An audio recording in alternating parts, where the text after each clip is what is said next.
서울 외곽 오래된 골목 끝자락에서 새벽이 시작됩니다. 아직 어둠이 가시지 않은 6시, 낡은 철제 셔터가 덜컥 소리를 내며 올라갔어요. 김명자는 늘 그랬듯 고물상에 불을 켰습니다. 차가운 공기가 들어차기 전 그녀의 손에 제일 먼저 닿은 것은 낡은 고무장갑이었죠. 손가락 마디마다 굳은 살이 박혀 있고 손끝은 갈라져 피가 맺혀 있었습니다. 피부에 갈라진 틈 사이로 세월이 켜켜이 쌓여 있었어요. 그 손은 그녀가 걸어온 길을 고스란히 담고 있었죠. 철판을 옮기고 폐지를 분류하고 묵직한 고철을 저울 위에 올리는 동안 김명자는 단 한마디도 하지 않았어요. 혼잣말도 신음도 없었습니다. 일이란 게 원래 묵묵하게 하는 거라고 믿는 사람이었죠. 작은 사무 공간의 철제 선반 한쪽에 놓인 장부에는 오늘 날짜 옆에 조심스럽게 적힌 숫자들이 있었습니다. 정확하고 깔끔한 글씨였어요. 누가 볼 일 없는 장부였지만 김명자는 늘 그렇게 정리했죠. 그것이 그녀의 방식이었습니다. 김명자는 오랫동안 그렇게 살아왔어요. 누구에게도 손 벌리지 않고 무엇이든 스스로 결정하고 자식에게 기대는 일이 없었습니다. 내 손으로 벌어먹는 게 제일 마음 편하다. 그 말은 김명자가 가장 자주, 가장 조용히 꺼내는 말이었어요. 마치 그녀의 인생 철학을 담은 짧은 시처럼 말이죠. 김명자는 자신이 키운 아들 최윤석이 지금은 잘 나가는 회사의 대표가 된 걸 세상 누구보다 자랑스러워했지만 그 자랑을 입 밖에 낸 적은 없었습니다. 그저 신문에 난 아들의 기사 한 귀퉁이를 잘라 벽 한쪽에 붙여놓고 그걸 바라보며 웃는 것만으로도 충분했어요. 김명자에게 자랑은 말이 아니라 살아온 방식이었습니다. 그녀의 삶 자체가 증명이었고 그것으로 충분했죠. 묵묵히 자기 몫을 살아내는 그 모습이 바로 김명자라는 사람이었어요. 김명자가 전화를 받은 건 고철 무게를 재고 장부를 덮던 늦은 봄 오후였습니다. 엄마, 이번 주 토요일에 인사드리러 갈게요. 소은이랑 같이요. 수화기 너머 아들의 목소리는 오랜만에 들뜬 기색이 묻어 있었습니다. 최윤석의 목소리에는 평소와는 다른 설렘이 느껴졌어요. 김명자는 짧게 웃으며 대답했습니다. 그래야지. 맛있는 밥을 좀 해야겠네. 전화를 끊고 난 뒤 김명자는 거실로 나와 식탁 앞에 멈춰 섰어요. 그녀의 시선은 오래된 식탁을 천천히 훑었습니다. 몇 년이나 된 걸까요? 10년? 아니, 그보다 더 됐을 거예요. 빛이 드는 방향으로 식탁을 비스듬히 돌려봤지만 더 선명해진 건 상판에 스며든 얼룩들이었습니다. 한쪽 다리는 여전히 덜컹였고 의자 하나는 등이 삐뚤게 틀어져 있었어요. 그 식탁은 최윤석이 아직 중학생이던 시절 중고 가구점에서 들여온 것이었죠. 김명자는 손으로 상판을 천천히 쓸었습니다. 나무 결 사이에 깊이 스며든 세월의 흔적들이 그녀의 손끝에 느껴졌어요. 예비 며느리가 온다는데 이건 좀 그렇지. 김명자의 마음에 작은 결심이 일었습니다. 그녀는 안방으로 들어가 장롱 깊숙한 곳에서 작은 천봉투를 꺼냈어요.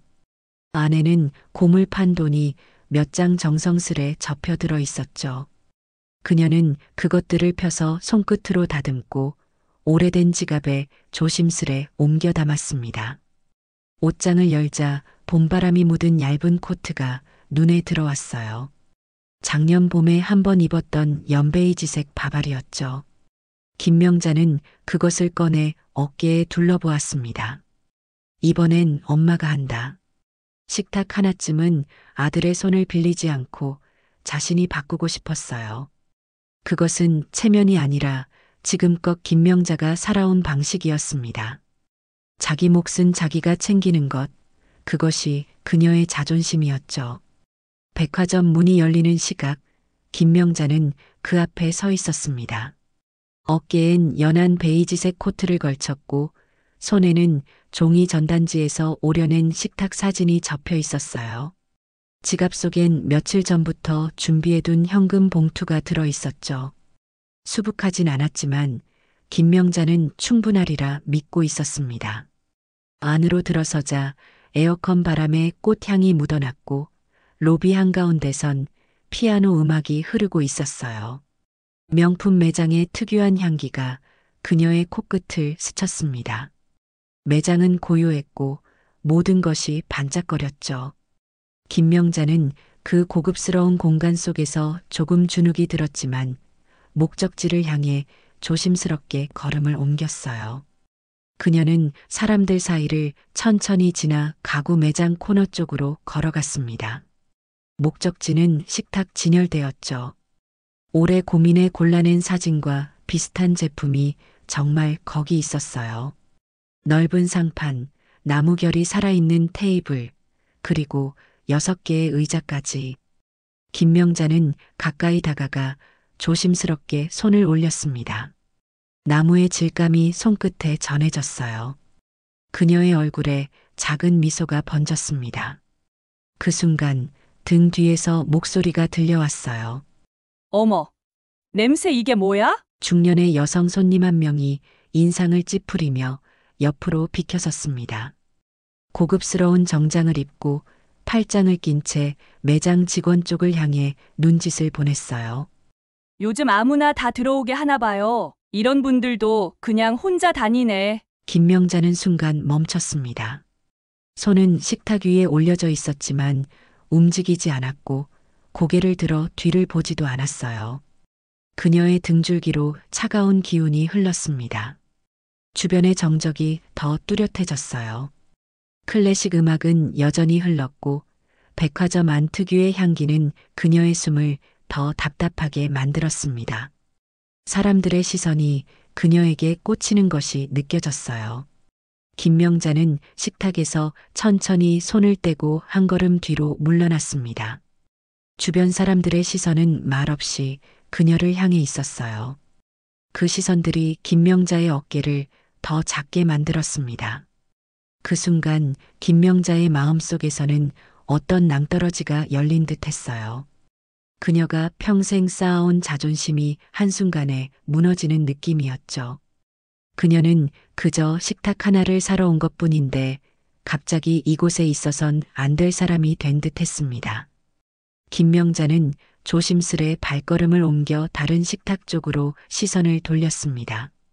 기분을 다잡아 보려는 듯 지갑을 손에 꼭 쥔 채 나무결을 다시 살폈어요. 하지만 바로 그때 직원이 다가왔습니다. 매끄러운 머리에 단정한 유니폼, 손엔 태블릿을 든 젊은 여성 직원이었죠. 표정은 친절해 보이려 애쓰고 있었지만 눈빛은 불안하게 주변을 살폈어요. 고객님, 안녕하세요. 혹시 어떤 제품 찾고 계세요? 목소리는 공손했지만 그 안에 숨겨진 조심스러움이 김명자의 귀에 선명하게 들렸습니다. 마치 실수하지 말아야지라고 스스로에게 타이르는 듯한 어조였어요. 김명자는 작게 미소 지으며 작게 접은 종이 한 장을 꺼냈습니다. 손가락이 미세하게 떨리고 있었지만 그녀는 그것을 숨기려 했어요. 이거랑 비슷한 식탁이 있어서요. 며느리 될 사람이 이번 주에 집에 오는데 그냥 좀 바꿔보려고요. 말을 마치는 순간 김명자는 자신의 목소리가 얼마나 작고 위축되어 있는지를 깨달았습니다. 평소의 목소리가 아니었어요. 마치 허락을 구하는 듯한, 존재를 증명해야 하는 듯한 목소리였죠. 직원은 종이를 흘끗 보고 그 뒤에 서 있던 중년 여성 손님을 향해 빠르게 시선을 돌렸습니다. 그 손님은 여전히 인상을 찌푸린 채 팔짱을 풀지도 않은 채 있었어요. 눈동자에 담긴 메시지는 너무도 분명했죠. 직원은 다시 김명자 쪽으로 몸을 돌려 작은 목소리로 말했습니다. 아, 이쪽 제품은요. 고급 라인이라서 예약 상담 위주로 진행되고 있고요. 혹시 저쪽 그녀는 말끝을 흐렸습니다.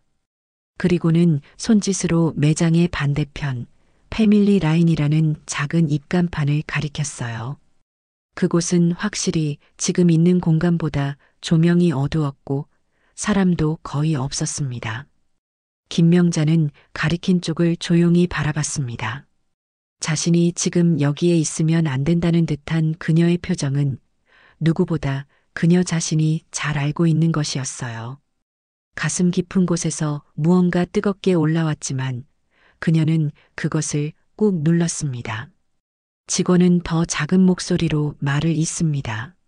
정중히 말씀드리지만 다른 고객님들께서 좀 불편해하셔서요. 김명자는 아무 대답도 하지 않았어요. 주머니 속 봉투를 쥔 손에 힘이 들어갔다가 천천히 풀렸습니다.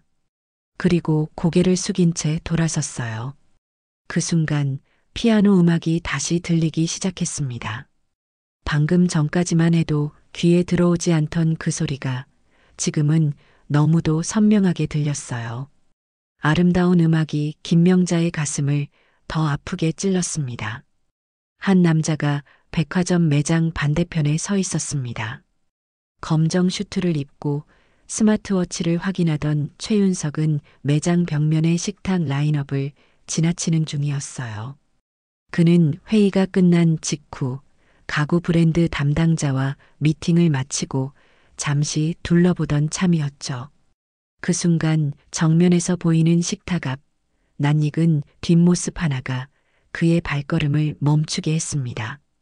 작은 체구, 단정하게 묶은 머리, 손엔 구겨진 종이 한 장과 익숙한 연베이지색 코트. 최윤석은 눈을 가늘게 떴어요. 처음엔 확신하지 못했습니다. 백화점에서 엄마를 만날 거라고는 예상치 못했기 때문이죠. 하지만 그녀가 고개를 숙이고 무언가를 주머니에 넣는 순간 그 손동작 하나로 그는 바로 알아차렸어요. 분명 엄마였습니다. 그는 발을 떼지 못한 채 그저 바라봤어요. 시간이 멈춘 것처럼 느껴졌습니다. 바로 옆에선 직원이 서 있고 그 뒤로 팔짱 낀 손님 하나가 차가운 얼굴로 그 장면을 내려다보고 있었죠. 직원의 말은 들리지 않았습니다.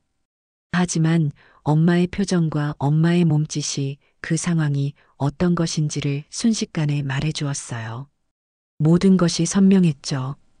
돌아서는 엄마의 작은 어깨가 떨리는 것이 멀리서도 보였습니다.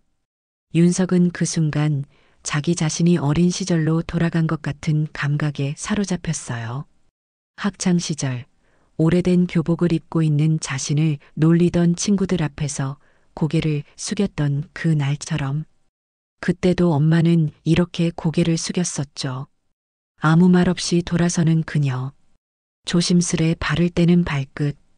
고개를 숙인 채 멀어지는 등 그의 심장이 단단하게 조여왔습니다. 그것은 단순한 무례가 아니었어요. 그것은 그의 엄마 김명자의 존엄성을 짓밟는 순간이었죠. 이게 무슨 일이지? 그는 묻지도 않았고 따지지도 않았습니다. 엄마에게 무슨 일이 있었는지 굳이 확인할 필요도 없었어요. 모든 것이 눈앞에서 벌어졌고 그 상황은 너무나 분명했습니다. 윤석은 천천히 주머니에서 휴대폰을 꺼냈어요. 그의 손이 약간 떨렸지만 눈빛은 차분했습니다. 아니, 차분함 속에 담긴 단단한 결의가 있었죠. 너무 강렬해서 오히려 고요해 보이는 분노였습니다. 그리고 그는 직원을 향해 한 발 내디뎠어요. 천천히 하지만 확고하게. 그 발걸음 소리는 백화점의 피아노 선율 속에 묻혀 들리지 않았지만 그의 마음속에선 마치 천둥처럼 크게 울렸습니다. 직원은 상황을 전혀 인지하지 못한 채 뒤돌아서려는 김명자를 향해 짧게 고개를 숙였습니다. 가식적인 미소가 스치는 순간 낯선 남자의 그림자가 김명자와 직원 사이에 스며들었어요. 갑작스러운 존재감에 직원은 미소를 멈췄습니다. 아들 최윤석이었습니다. 그는 천천히 다가와 직원의 가슴팍에 달린 명찰을 들여다봤어요. 그는 조용히 눈에 새겨넣듯 바라봤습니다. 그 시선 속에는 무언가를 기억하겠다는 결심이 담겨 있었죠. 직원은 당황한 듯 미소를 풀고 작은 목소리로 말을 건넸습니다. 아, 고객님. 안녕하세요, 혹시. 최윤석은 말을 자르지 않았고 대답도 하지 않았어요. 그저 직원의 눈을 정확히 바라봤습니다. 그런 시선이 있습니다. 말이 필요 없는 시선. 상대방의 마음속 깊은 곳까지 파고드는 시선이죠. 그의 눈빛은 그런 종류였습니다. 대신 그는 휴대폰을 꺼내 빠르게 몇 글자를 눌렀어요. 그리고 누군가에게 전화를 걸었습니다.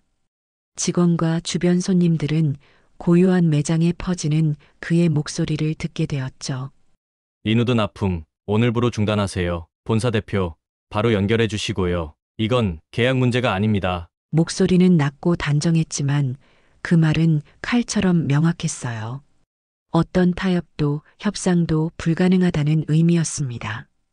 흔들림 없는 결단력이 그의 목소리에 실려 있었죠. 직원은 순간 몸을 굳혔습니다. 상황이 단순한 클레임이 아님을 직감한 표정이었어요. 그녀의 얼굴에서 핏기가 빠져나갔습니다. 이 고급 매장에서 벌어진 일이 단순한 불친절 사건이 아니라는 것을 그제서야 깨달은 듯 했죠. 김명자는 무슨 일이 일어나고 있는지 모른 채 그저 아들의 손목을 잡아당겼습니다. 그녀의 손은 떨리고 있었어요. 그만해라. 그런 일로.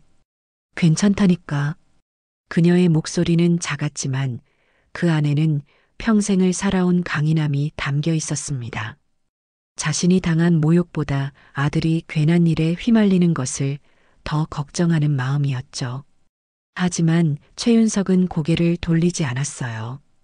눈은 여전히 직원을 향한 채 아무 말 없이 그대로 서 있었습니다. 그의 눈빛은 차가웠어요. 어머니를 향한 타인의 무례함이 그의 가슴 속에서 분노로 변해 있었습니다. 엄마의 손은 떨리고 있었지만 아들의 의지는 굳건했어요. 그 순간 모든 말은 필요 없었습니다. 윤석의 침묵은 때로는 천마디 말보다 강력했죠. 매장 안의 공기가 무거워졌습니다. 피아노 음악은 여전히 흐르고 있었지만 아무도 그 아름다움을 느끼지 못했어요. 오직 긴장감만이 그 공간을 채우고 있었습니다. 며칠 뒤 프리미엄 가구 브랜드 리누드 본사 회의실에는 묘한 긴장감이 감돌았습니다. 대리석 탁자 위로 미세한 정적이 흐르고 있었어요.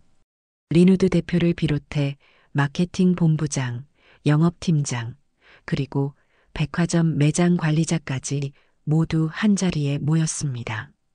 그들은 줄지어 앉아 있었고 그 맞은편 단 한자리에 최윤석이 앉아 있었어요. 그의 표정은 평소처럼 차분했지만 눈빛에는 단단한 결의가 깃들어 있었습니다. 그날 이후 그는 자신의 결정을 번복하지 않았어요. 회의실은 고요했습니다. 누구도 먼저 말을 꺼내지 못하는 분위기였어요. 최윤석은 말없이 노트북을 회의실 모니터에 연결했습니다. 화면이 켜지자 그가 침묵을 깼어요. 이 영상 끝까지 보시죠. 재생된 영상 속엔 백화점 식탁 매장이 나타났습니다. 손에 종이 한 장을 들고 조심스럽게 들어선 중년 여성, 김명자의 모습이 있었어요. 고급스러운 조명 아래 그녀가 식탁에 손을 올리는 순간부터 모든 상황이 담겨 있었습니다. 직원이 곁으로 다가와 작은 목소리로 말을 걸고 곧이어 손님의 눈짓에 시선을 떨구는 장면까지. 그리고 김명자가 고개를 숙이고 조용히 돌아서는 모습이 선명했어요. 음성은 없었지만 상황의 명확함은 그 어떤 말보다 강력했어요. 침묵 속에서 그 화면을 지켜보는 리누드 관계자들의 얼굴에는 긴장감이 서렸습니다. 윤석은 영상을 멈췄어요. 회의실엔 다시 정적이 흘렀습니다. 누구도 먼저 입을 열지 못했죠. 그는 천천히 눈을 들어 말했습니다. 이 브랜드가 누구에게 어떤 가치를 제공하는지를 저는 오늘 알게 됐습니다. 그의 목소리는 조용했지만 그 안에 담긴 실망과 분노는 회의실 전체를 압도했어요. 그것은 단순한 비즈니스 결정이 아니었습니다. 그것은 인간의 존엄에 관한 문제였죠. 아무도 말을 잇지 못했어요. 그들의 눈에는 당혹감과 후회가 스쳐 지나갔습니다. 뒤늦게 깨달은 자신들의 실수 앞에서 그들은 무력했죠. 윤석은 말투를 바꾸지 않고 그러나 단호하게 덧붙였습니다. 리누드와의 계약은 오늘부로 종료합니다. 협력은 여기까지입니다. 이 말은 단순한 통보가 아니었어요. 그것은 그들이 만들어 놓은 질서, 보이지 않는 차별의 벽을 무너뜨리는 선언이었습니다. 최윤석의 회사는 리누드의 최대 파트너였고 이 결정은 그들에게 치명적이었죠. 리누드 대표는 잠시 눈을 감고 숨을 고르듯 한 뒤 자리에서 일어섰어요. 그리고 고개를 깊이 숙이며 말했습니다. 죄송합니다. 대표님의 어머님께 정중히 사과드리겠습니다. 그의 목소리에는 진심이 담겨 있었지만 이미 상처받은 존엄은 쉽게 회복될 수 없었어요. 윤석은 눈도 마주치지 않으며 말했습니다. 고가의 가구를 파는 만큼 그에 걸맞은 품격도 갖췄는지 한 번쯤 돌아보시길 바랍니다. 그는 자리에서 일어나 서류 가방을 들었어요. 더 이상의 말은 필요 없었습니다. 그의 결정은 이미 내려졌고 그 결정은 번복되지 않을 것이었죠. 뒤집힌 질서 속에서 리누드 관계자들은 그저 침묵할 수밖에 없었습니다. 그들이 만들어 놓은 보이지 않는 벽이 최윤석의 단호한 결정 앞에서 무너진 것이었어요. 새 식탁이 도착한 날, 김명자는 마루에 놓인 그것을 바라보며 말없이 서 있었습니다. 집 안한 가운데 기존의 낡은 식탁 자리를 대신해 넓고 단정한 원목 테이블이 놓여 있었어요. 잡티 하나 없는 상판, 묵직한 다리, 의자 6개가 반듯하게 정렬돼 있었죠. 그것은 백화점에서 보았던 그 식탁과는 달랐습니다. 더 단정하고 더 따뜻한 색감이었어요. 김명자의 집에 더 잘 어울리는 색이었죠. 윤석이 특별히 주문했다고 했습니다. 아들은 그날 있었던 일에 대해 한마디도 언급하지 않았어요. 그저 엄마 집에 잘 어울리는 걸로 골랐어. 라고만 했죠. 손으로 닦지 않아도 될 만큼 깨끗했지만 김명자는 습관처럼 행주를 꺼내 상판을 한번 쓸었습니다. 조심스럽고 천천히. 그녀의 손길에는 오랜 세월 동안 자신이 아끼던 물건을 다루는 익숙함이 묻어 있었어요. 조용한 저녁, 식탁 위엔 소박한 반찬 몇 가지가 놓였습니다. 김치, 달걀말이, 멸치볶음, 그리고 된장국 한 냄비. 특별할 것 없는 평범한 식탁이었지만 그 공간은 따뜻한 기운으로 가득 차 있었어요. 김명자는 맞은편 자리에 숟가락을 하나 더 놓았습니다. 윤석이 오늘 저녁에 온다고 했기 때문이죠. 그녀는 잠시 새 식탁을 바라보며 생각에 잠겼어요. 이 테이블은 아들이 사준 것이었지만 이상하게도 마음이 편했습니다. 그동안 누구에게도 손 내밀지 않으려 했던 그녀였는데 왜 이렇게 마음이 편안한 걸까요? 잠시 후 최윤석이 조용히 문을 열고 들어섰습니다. 그는 식탁 앞에 앉으며 잠시 손끝으로 나무결을 쓸었어요. 그 순간 그들 사이에는 말로 표현할 수 없는 이해가 흘렀습니다. 식탁 위로 햇살이 기울고 있었어요. 저녁 노을이 따뜻한 빛으로 공간을 채웠습니다. 최윤석은 조심스럽게 말했어요. 엄마, 그날 식탁 때문에 많이 속상했어? 김명자는 고개를 숙인 채 짧게 대답했습니다. 아니, 그냥 창피했지. 그녀의 목소리는 작았지만 그 안에는 그녀가 평생을 살아온 방식이 담겨 있었어요. 불평하지 않고 자신의 상처를 드러내지 않는 방식. 그것이 김명자였습니다. 윤석은 고개를 끄덕이며 식탁 위를 바라봤어요. 그리고 조심스럽게 말을 이었습니다. 근데 난 이 식탁 위에서 컸잖아. 그의 목소리에는 과거의 기억들이 묻어 있었어요. 어린 시절, 낡은 식탁 위에서 공부하던 날들, 엄마가 차려준 밥을 먹던 순간들. 그 모든 기억들이 그의 말 속에 담겨 있었습니다.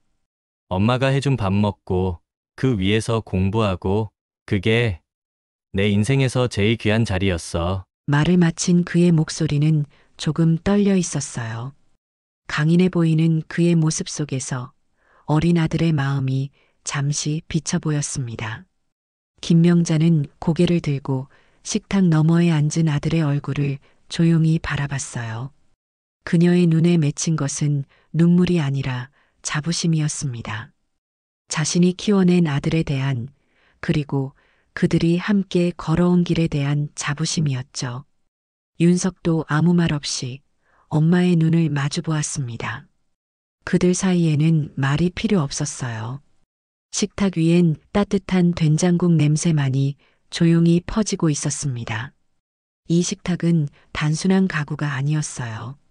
그것은 그들의 역사였고 추억이었으며 서로를 향한 깊은 존중과 사랑의 증거였습니다. 세상은 그들을 여전히 다른 눈으로 볼지 모르지만 이 작은 공간 속에서 그들은 서로에게 가장 소중한 존재였죠. 식탁 위에 놓인 음식들처럼 그들의 관계도 특별하게 화려하지는 않았습니다. 하지만 그 소박함 속에는 세상 그 무엇보다 따뜻하고 진실된 가치가 담겨 있었어요. 그리고 그 가치는 누구도 무너뜨릴 수 없는 것이었습니다. 오늘 이야기가 마음에 닿았다면 구독 눌러주시고 다음 이야기도 꼭 함께 해주세요.